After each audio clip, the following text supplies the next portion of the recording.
नमस्कार दोस्तों, स्वागत है आपके अपने प्यारे से यूट्यूब चैनल हिंदी बाय आकाश शर्मा पर। दोस्तों, आज हम लोग पढ़ेंगे हिंदी पेडागोजी का चैप्टर नंबर 2, भाषा शिक्षण के सिद्धांत। हम लोग चैप्टर नंबर 1 पिछले 2 क्लासेस में समाप्त कर चुके हैं, जिसका नाम था भाषा अधिगम एवं अर्जन। अगर आप उसको नहीं देखें तो नीचे दिए गए लिंक पर क्लिक करके देख सकते हैं। तो दोस्तों, आज हमारा चैप्टर नंबर 2 है भाषा शिक्षण के सिद्धांत। तो शुरू करते हैं भाषा शिक्षण के सिद्धांत। अगर आप चैनल पर नए हैं तो चैनल को सब्सक्राइब करना ना भूलें।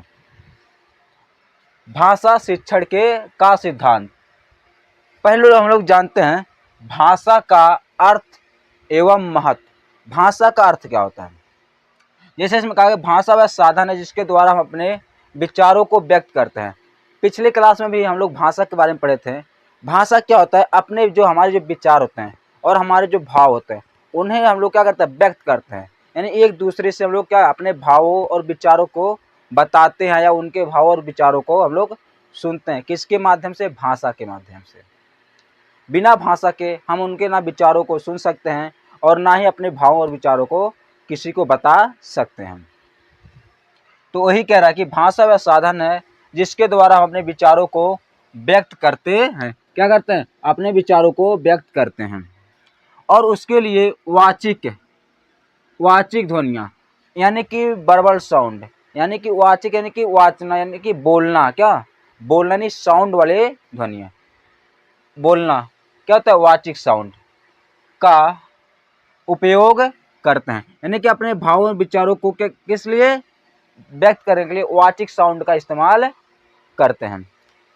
दोस्तों, भाषा के 3 प्रकार होते हैं। पहला था मौखिक, लिखित और सांकेतिक। हम लोग इसको पिछले वीडियो में समझ चुके हैं, उसको अभी समझना जरूरी नहीं है। फिर कह रहा है भाषा हमारे व्यक्तित्व का निर्माण करते हैं। क्या करते हैं? भाषा जो है हमारी पर्सनालिटी का निर्माण करता है, विकास करता है। उसे क्या करता है? विकास करता है। हमारी अस्मिता, यानी कि अस्मिता का मतलब होता है पहचान। क्या होता है? पहचान, आइडेंटिटी। तथा सामाजिक संस्कृति का पहचान का भी साधन है। यानी कि भाषा क्या है? भाषा से हम लोग अपने पर्सनालिटी, यानी कि हर चीज पर्सनालिटी में पूरे इंसान का व्यक्तित्व आ जाता है। उसका रहना, खाना पीना, पहनना ओढ़ना, बातचीत करना, इस सब का पूरी पर्सनालिटी आती है। तो उससे क्या होता है? मनुष्य के व्यक्तित्व का विकास होता है। भाषा वो क्या? उसकी पहचान, वह कैसी भाषा बोलता है उसकी क्या पहचान है। अगर अच्छी भाषा बोलता है, गलत भाषा बोलता है, यानी कि यहाँ भाषा के सेंस में कोई भाषा अच्छा और बुरा नहीं होता। सब भाषा का अच्छे होते हैं, लेकिन उनका प्रयोग क्या होता है? अच्छा और बुरा होता है। तथा सामाजिक सांस्कृतिक का पहचान है। जो हमारी भाषा है वो क्या? हमारी सामाजिक और सांस्कृतिक का भी पहचान है।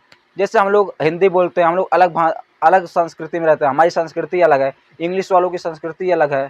यानी कि जो जैसा भाषा बोलता है, यानी कि जिसकी जो मातृभाषा है उनकी क्या संस्कृति अलग होती है। क्या उसकी पहचान होती है हमारी संस्कृति का। ये थे भाषा के महत्व। फिर है ये थे भाषा का अर्थ और भाषा का महत्व। भाषा का महत्व क्या? भाषा का पहला महत्व है संप्रेषण का साधन। संप्रेषण का मतलब होता है कम्युनिकेशन, यानी कि संवाद, यानी संचार। क्या होता है? संचार। हम किस प्रकार का कम्युनिकेट किसी से करते हैं, वो क्या होता है? संप्रेषण को अंग्रेजी में कहते हैं कम्युनिकेशन। क्या? संप्रेषण का माध्यम, यानी कि मीडियम ऑफ कम्युनिकेशन। क्या है? भाषा का महत्व। इसमें कह रहा है कि मनुष्य एक सामाजिक प्राणी है। मनुष्य क्या? एक सामाजिक प्राणी है। जो मनुष्य क्या? पूरे समाज में रहता है। इसमें अच्छे बुरे समाज में क्या मनुष्य रहता है।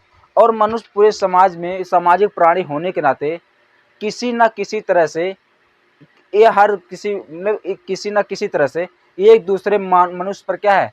आश्रित है, यानी कि डिपेंड है। मनुष्य हर चीज स्वयं नहीं कर सकता है। वह कुछ चीज़ों के लिए दूसरे पर डिपेंड है, कुछ चीज़ों के लिए दूसरे पर डिपेंड है। जैसे मान लो कि हमें सब्जी चाहिए, हम सब्जी पर किसके? किसान पर डिपेंड है सब्जी के लिए। हमें कोई चीज़, मान लो कोई इलेक्ट्रिक का सामान चाहिए, तो हम उसके लिए डिपेंड है किसी उद्योग पर, इलेक्ट्रॉनिक उद्योग पर। हमें कपड़ा चाहिए तो हम किस पर डिपेंड है? टेक्सटाइल उद्योग पर। तो वहाँ पर भी क्या इंसान अलग अलग तरीक़ों से काम करते हैं। यानी कि इंसान क्या सामाजिक प्राणी होने के नाते उसकी क्या ज़रूरतें हैं, और उसकी एक ज़रूरतें नहीं हैं, उसकी कई ज़रूरतें हैं। अगर उसकी एक ज़रूरतें होती तो वह क्या करता, स्वयं पूरा कर लेता। कोई भी व्यक्ति हो, दुनिया का कितना भी अमीर व्यक्ति हो, कितना भी गरीब व्यक्ति हो, उसका अकेले काम नहीं चलेगा कभी भी। उसे किसी ना किसी चीज़ के लिए एक दूसरे पर आश्रित यानी कि डिपेंड होना ही पड़ेगा। बिना डिपेंड हुए मनुष्य कोई काम ही नहीं चल सकता। तो यही कह रहा है कि मनुष्य एक सामाजिक प्राणी है। समाज में प्रत्येक मनुष्य किसी न किसी रूप में एक दूसरे पर आश्रित है। क्या, किसी न किसी रूप में एक दूसरे पर आश्रित हैं। इसी कारण इन्हें परस्पर आपस में संवाद स्थापित करने की आवश्यकता है। यानी कि जब मनुष्य किसी न किसी चीज़ पर क्या है, आश्रित है, एक दूसरे पर आश्रित है, तो उन्हें कोई चीज़ चाहिए उनसे, तो वो कैसे मांगेंगे, कैसे उस चीज़ लेंगे? उनका कोई तो माध्यम होनी चाहिए उनके मांगने का। तो उनके बीच जो संवाद स्थापित होता है, इनकी जो वार्तालाप होता है, उसी का माध्यम क्या है, भाषा ही माध्यम है। बिना भाषा के हम किसी कोई चीज़ मांग नहीं सकते। जैसे मान लो हम शुद्ध हिंदी बोलते हैं, हमको अंग्रेजी नहीं आती, मान लो, लेकिन अगर ऐसा कोई व्यक्ति जिसको अंग्रेजी आती है, उसको हिंदी नहीं आती, उससे हम लोग कैसे कर कोई चीज़ मांग पाएंगे, या वो हमसे कैसे कोई चीज़ मांग पाएगा, या हम उससे कैसे कोई चीज़ कह सकते हैं, और ना हमसे वो कोई कह सकता, ना हम उससे कुछ कह सकते हैं। तो एक दूसरे में संवाद स्थापित करने के लिए क्या माध्यम है, भाषा। तो क्या स्थापित करने की आवश्यकता पड़ती है। भाषा इसी संवाद स्थापित करने का माध्यम है। यानी कि एक दूसरे के बीच जो वार्तालाप, संवाद, जो बातचीत होता है, उसका माध्यम क्या है, भाषा है। ये था हमारा भाषा का अर्थ और एक भाषा का महत्व। अभी भाषा को महत्व हम लोग 3 प्रकार के पढ़ेंगे। आज ये पहला था, इसका स्क्रीनशॉट लीजिए, फिर हम लोग आगे बढ़ते हैं। दोस्तों, भाषा का पहला महत्व है संप्रेषण का माध्यम, यानी कि मीडियम ऑफ कम्युनिकेशन, यानी कि संचार, यानी कि वार्तालाप, बातचीत करने का माध्यम है। दूसरा है ज्ञानार्जन का साधन। भाषा क्या है, ज्ञानार्जन का साधन, यानी कि मीडियम ऑफ लर्निंग, यानी क्या, ज्ञान का, हम लोग क्या पढ़ने लिखने क्या है, भाषा एक साधन है। इसमें कह रहा है मनुष्य का के विकास का आधार ज्ञान है। दोस्तों, इस पूरे दुनिया में मनुष्य से बहुत ज़्यादा ताकतवर जानवर हैं, मनुष्य से कमज़ोर भी हैं, मनुष्य से ताकतवर जानवर इस पूरी दुनिया में हैं। लेकिन इस पूरे दुनिया में सबसे ज़्यादा कोई शासन कर रहा है तो वह है मनुष्य। मनुष्य क्यों शासन कर पा रहा है, जबकि उतना शक्तिशाली भी नहीं है, बल्कि मनुष्य ज़्यादा शक्तिशाली हाथी, शेर और ऐसे बहुत से जानवर हैं क्या, जो मनुष्य से बहुत ज़्यादा शक्तिशाली हैं, लेकिन वो लोग मनुष्य की तुलना में राज नहीं कर पा रहे हैं। इस दुनिया पर सबसे ज़्यादा राज कर रहा है मनुष्य। क्यों?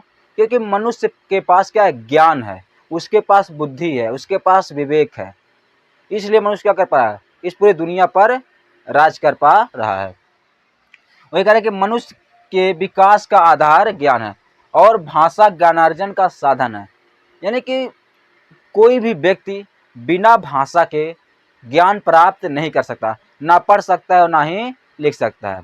अगर मनुष्य को कुछ भी दे दिया जाए, यानी कि उसको दुनिया का सबसे अच्छा टीचर के पास भेज दिया जाए पढ़ने के लिए, लेकिन वह व्यक्ति सामने वाले टीचर की लैंग्वेज को नहीं समझ पा रहा है। यानी कि मान लो हमको शुद्ध हिंदी आती है, तो सामने वाला हमको अंग्रेजी में समझा रहा है, हमको अंग्रेजी कुछ नहीं आता, तो वह कुछ भी पढ़ाता हो, दुनिया कितना भी बड़ा टीचर हो, तो हमें क्या, हमें ज्ञान का अर्जन नहीं होगा, हम ज्ञान प्राप्त नहीं कर पाएंगे, क्योंकि ज्ञान प्राप्त करने का माध्यम भाषा, और वह भाषा में आ नहीं रहा है। जब तक हमें भाषा नहीं आएगा तब तक हमें ज्ञान प्राप्त नहीं हो सकता है। तो ये कह रहा है कि मनुष्य का विकास का आधार क्या है, ज्ञान है, और ज्ञानार्जन का साधन भाषा है। यानी कि ज्ञान प्राप्त करने का जो साधन है वह है भाषा है। भाषा क्या है, भाषा ज्ञानार्जन का साधन है। फिर कह रहा है बिना भाषा के मनुष्य सांसारिक या आध्यात्मिक किसी भी प्रकार का ज्ञान अर्जन नहीं कर सकता। यानी कह रहा कि बिना, जब तक हमें भाषा का ज्ञान नहीं रहेगा तब तक मनुष्य संसार में किसी भी प्रकार ज्ञान को अर्जित नहीं कर पाएगा, चाहे वह सांसारिक ज्ञान हो या आध्यात्मिक, यानी कि जो अध्यात्म वाला ज्ञान हो, किसी भी प्रकार का ज्ञान हो, बिना भाषा के नहीं अर्जित किया जा सकता है। ज्ञान अर्जित करने के लिए हमें क्या सबसे पहले भाषा आना चाहिए। फिर भाषा का तीसरा महत्व है संस्कृति एवं सभ्यता के विकास में सहायक। दोस्तों जब तक हमें भाषा नहीं पता रहेगा तब तक ना तो अपनी संस्कृति को हम पहचान पाएंगे ना ही उसका विकास कर पाएंगे। जैसे मान लो हम ऐसे जगह पर चले गए जहाँ पर हमें उसकी उस इंसान मतलब ऐसे आदिवासी एरिया में चले गए, जंगल में चले गए, तो आदिवासियों की होती है एक संस्कृति होती है, हमारी भी एक संस्कृति है।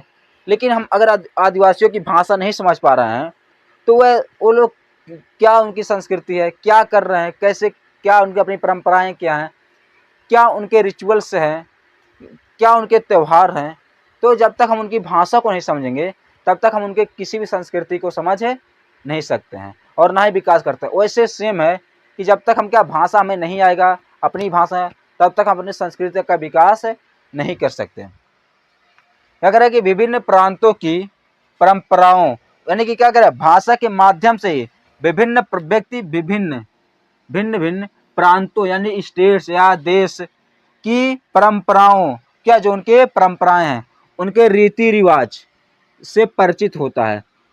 जब इंसान को भाषा आएगा तभी जब इंसान को सामने वाले की भाषा आएगा तभी इंसान उसके परंपराओं उसके रीति रिवाजों से क्या पाएगा परिचित हो पाता था। तो यह है भाषा के महत्व। तो इसका आप स्क्रीनशॉट लीजिए, फिर हम लोग आगे बढ़ते हैं। अब हम लोग जानते हैं भाषा शिक्षण एवं महत्व के बारे में। भाषा शिक्षण का अर्थ एवं महत्व। भाषा शिक्षण वह प्रक्रिया है अथवा वह माध्यम है जिससे इस बात पर बल दिया जाता है जिससे इस बात पर बल दिया जाता है कि बच्चा पढ़ना लिखना कैसे सीखता है, यानी कि पढ़ना लिखना कैसे सीखता है। यानी कि भाषा शिक्षण के माध्यम से क्या इस बात पर बल दिया जाता है कि बच्चा कैसे पढ़ना लिखना सीखता है। यानी कि वह प्रक्रिया है प्रक्रिया या माध्यम है जिससे कि बच्चा कैसे पढ़ना लिखना सीखता है। किसी बच्चे को पढ़ाना लिखाना किस प्रकार सिखाया जाए, यानी कि बच्चे को पढ़ना लिखना किस प्रकार सिखाया जाए। ये भाषा शिक्षण का अर्थ और महत्व है कि बच्चे को किस प्रकार पढ़ना लिखना सिखाया जाए जिससे वह भाषा के समझ तथा उसको प्रयोग कर सकें। यानी कि बच्चे को कैसे पढ़ना लिखना सिखाया जाए कि वह भाषा को समझ सके और उस भाषा को क्या कर सके प्रयोग कर सके। यह है भाषा शिक्षण का अर्थ कि एक बार फिर से भाषा शिक्षण का अर्थ यानी कि भाषा शिक्षण वह प्रक्रिया अथवा माध्यम है जिससे इस बात पर बल दिया जाता है कि बच्चा पढ़ना लिखना कैसे सीखता है। फिर कह रहा कि किसी बच्चे को पढ़ना लिखना किस प्रकार सिखाया जाए जिससे वह भाषा के समझ के साथ साथ उसका प्रयोग कर सके। यानी कि बच्चे को कैसे पढ़ाया लिखा जाए कि वह क्या करे भाषा को समझ सके और उसका प्रयोग कर सके। एक मनोवैज्ञानिक थे लेओ वाइगोत्स्की कहते हैं कि बच्चे के भाषा सीखने में समाज तथा परिवार महत्वपूर्ण भूमिका निभाता है। यानी कि किसी बच्चे को कोई भी भाषा सीखना हो तो उसमें समाज और परिवार महत्वपूर्ण भूमिका निभाएगा। जैसे जब बच्चा छोटा रहता है तो कहाँ रहता है अपने परिवार के साथ रहता है। जैसे परिवार के लोग बोलते हैं बच्चा वैसे उनको देखता है, उनके बातों को अनुकरण करता है। फिर धीरे धीरे समाज में जाता है, समाज में फिर सीखता है, अलग अलग प्रकार के भाषाएं सीखता है, लैंग्वेज सीखता है, कुछ नए शब्द सीखता है समाज में जिस प्रकार के प्रयोग होते हैं। तो वाइगोत्स्की यही बात करते हैं कि किसी भी बच्चे के भाषा सीखने में परिवार और समाज का क्या होता है बहुत महत्वपूर्ण भूमिका होती है। जिस प्रकार समाज में जैसे बातें की जाती हैं बच्चा वैसे सीखता है। अगर समाज में अच्छी बातें की जा रही हैं बच्चा अच्छा सीखेगा, समाज में बुरी बातें हो बच्चा बुरा सीखेगा। समाज में शुद्ध लैंग्वेज का प्रयोग हो रहा है नहीं कि शुद्ध शब्दों का प्रयोग हो रहा है तो बच्चा शुद्ध शब्दों का प्रयोग करना सीखेगा। अगर अशुद्ध शब्द हो रहे हैं तो अशुद्ध शब्द सीखेगा। यह किस पर डिपेंड करेगा परिवार और समाज पर डिपेंड करता है। बच्चा की भाषा सीखने में ये लोग बहुत महत्वपूर्ण भूमिका निभाते हैं। ये थे भाषा शिक्षण का अर्थ और महत्व। यानी कि बाइगोशी क्या कहते हैं, बालकों में भाषा सीखने में क्या है, बालकों के भाषा सीखने में समाज तथा परिवार एक महत्वपूर्ण भूमिका निभाते हैं। क्या कहते हैं, महत्वपूर्ण भूमिका निभाते हैं। इसका आप स्क्रीनशॉट लीजिए। फिर हम लोग जानते हैं शिक्षण उद्देश्य, यानी कि भाषा शिक्षण के उद्देश्य के बारे में। अब हम लोग समझते हैं भाषा शिक्षण के उद्देश्य के बारे में। क्या है भाषा शिक्षण के उद्देश्य? दोस्तों, हम भाषा शिक्षण के उद्देश्यों को 7 प्रकारों में डिवाइड किए हैं। पहला है वक्ता के कथन को समझने की योग्यता। दूसरा है समझ के साथ पठन की योग्यता का विकास। तीसरा है सहज अभिव्यक्ति की क्षमता। चौथा है सुसंगत लेखन।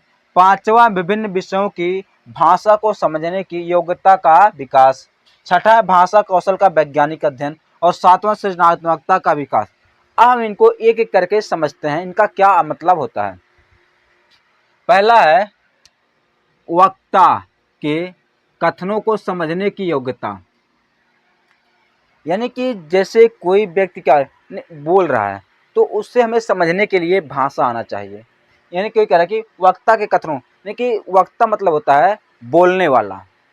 जैसे कि हम बोल रहे हैं यहाँ पर, और आपको समझने के लिए क्या मेरी भाषा को आना चाहिए, जो हम भाषा इस्तेमाल कर रहे हैं।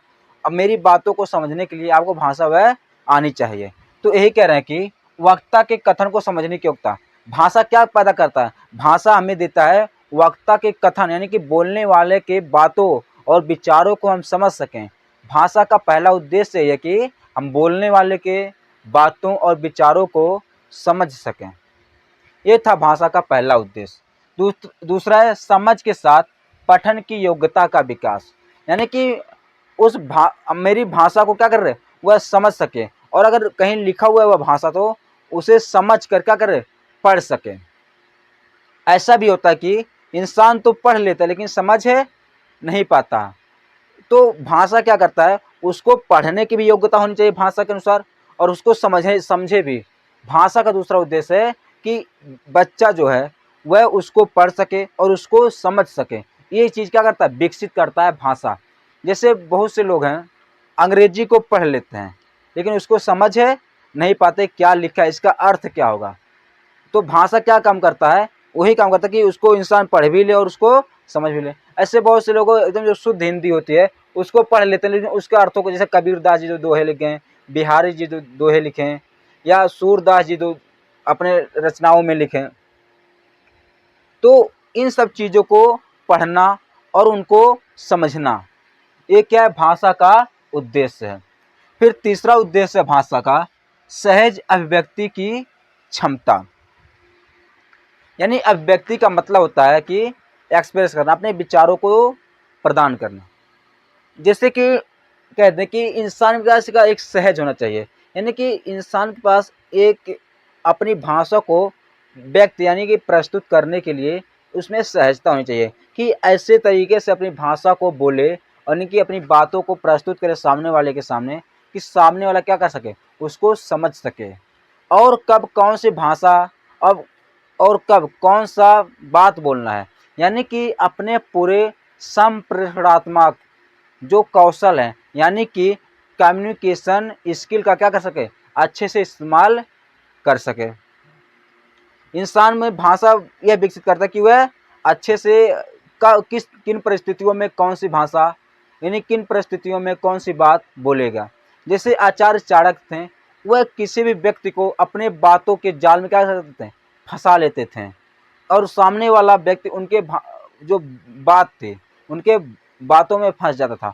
उनके पास थी सहज अभिव्यक्ति की क्षमता। आचार्य चाणक्य एक सबसे बड़े उदाहरण है सहज अभिव्यक्ति की क्षमता का। वो उनका जो बात करने की शैली थी, अब कब और किस व्यक्ति से कौन सी बात कहनी है कि वह व्यक्ति क्या करे, उनके बातों के जाल में फंस सके। तो भाषा यह चीज़ भी विकसित करता है कि हमें किस व्यक्ति से कौन सी बात और किस समय पर करनी चाहिए। ये क्या है, भाषा का तीसरा उद्देश्य है, सहज अभिव्यक्ति की क्षमता। चौथा है सुसंगत लेखन। देखो दोस्तों, सुसंगत लेखन की प्रक्रिया कोई तांत्रिक यानी कि तंत्र या मशीनरी प्रक्रिया नहीं है कि हम अपने क्या लेखन को अच्छा कर सकते हैं। यहाँ लेखन से मतलब है उसके, यहाँ लेखन का मतलब राइटिंग से भी यानी कि सुंदर लिखावट भी है। और लेखन का मतलब है कि कब हम लोग कॉमा लगाएंगे, कब हम लोग पूर्ण विराम लगाएंगे, कब प्रश्नवाचक चिन्ह लगाएंगे, कब हम पर्यायवाची शब्दों का प्रयोग करेंगे, कब विलोम शब्दों का प्रयोग करेंगे। यानी कि पूरी तरह से व्याकरणिक नियमों में अच्छे से लिखना, उसे कहते हैं सुसंगत लेखन। जैसे कि हम लिख रहे हैं तो हम कहीं पर पूर्ण विराम लगाएंगे, कहीं पर कॉमा लगाएंगे, तो ये सब चीजें क्या होती हैं, सुसंगत लिखावट के दायरे में आती हैं। ये क्या था, भाषा का उद्देश्य, भाषा में अच्छे से लिखना सिखाता है, यानी कब हम कैसे चीजों को लिखेंगे। फिर इसके बाद आता है विभिन्न विषयों की भाषा को समझने की योग्यता का विकास। यानी कि विभिन्न विषय, जैसे हम लोग स्कूल, जो हमारे स्कूली विषय हैं उनके अलावा भी हम लोग कई प्रकार की भाषाओं को, जैसे हम लोग मान लो म्यूजिक सुन रहे हैं, म्यूजिक जो सुन रहे हैं उसकी जो भाषा है उससे हम लोग क्या सीखते हैं, उनके भाषा को, म्यूजिक वाली भाषा को समझना सीखना, ये भी क्या है, भाषा का एक उद्देश्य है। जैसे बहुत से लोग पंजाबी गाना सुनते हैं उसके म्यूजिक पर बस डांस करते हैं लेकिन उसको समझ नहीं पाते हैं। तो भाषा, अगर हमको पंजाबी भाषा आएगी तो हम क्या करेंगे, पंजाबी भाषा के जो गाने हैं उनको अच्छी तरीके से समझ पाएंगे। हमारे खेल कूद की जो भाषा है, जैसे हम लोग सब देखना पसंद करते हैं क्रिकेट, क्रिकेट में वाइड बॉल का मतलब क्या होता है, नो बॉल का क्या मतलब होता है, बाउंसर क्या मतलब होता है, फुल टॉस का क्या मतलब होता है, स्टैंपिंग का क्या मतलब होता है। तो एक क्या चीज़ें हैं, उसके भाषा है, खेल कूद की भाषा है।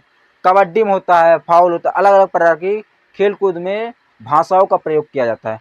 तो स्कूली भाषाओं से अलग इन सब भाषाओं को भी सीखना क्या है, भाषा का एक उद्देश्य है। तो इनको भी हम क्या करते हैं, सीखते हैं भाषा के अंतर्गत।